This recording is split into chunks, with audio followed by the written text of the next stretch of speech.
Here's a crazy story. I'm at home, I'm working on new music, I'm recording, and I'm like shirtless in my boxers, like rapping on my computer.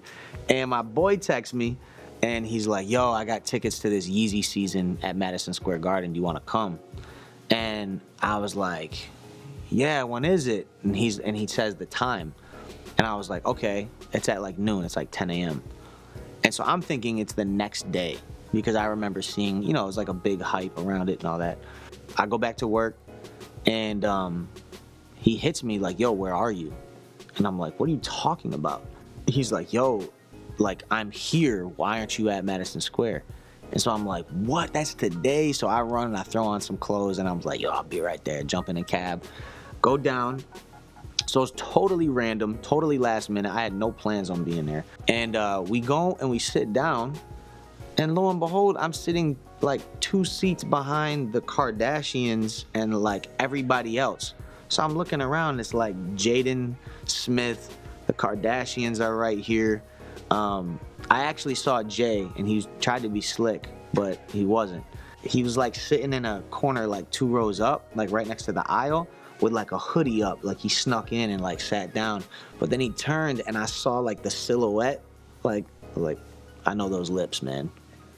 Hold up, sounds crazy, but they're iconic. And I seen him. So I seen him, and I was like, yo, I think that's Jay. And I turned to my man, and you know, I turned back around, he's gone. So I was like, that was definitely him. He just popped in and out real quick. But I'm just kind of sitting there like MC Hammer sitting in front of me, you know?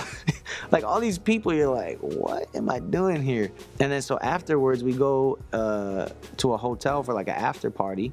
MC Hammer's in the lobby, and he knows the guy that I'm with. And I ended up just hanging out with MC Hammer for 2 hours and talking with him in the lobby about music and art and faith. It's just one of those funny things. You like in New York, it could just be a regular day, and all of a sudden that happens. You know, you never know, man. People are in and out of there so much.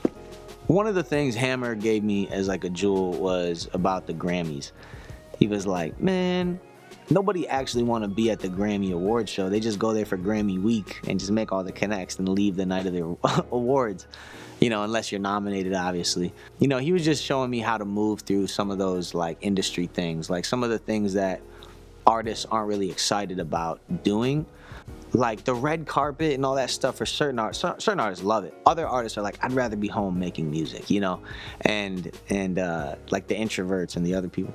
And so it's just like, man, you gotta understand that some of those industry things are part of just showing face and being around people and letting them remember who you are and building relationships and watching those things come in handy down the line. And so a lot of times I'd stay away from things just because I'd be like, man, it's just too much to go and dress up and pretend and like you're in it's a pissing contest with everybody. But he reminded me that, you know, you got to play the game a little bit and taught me how to play a little. So.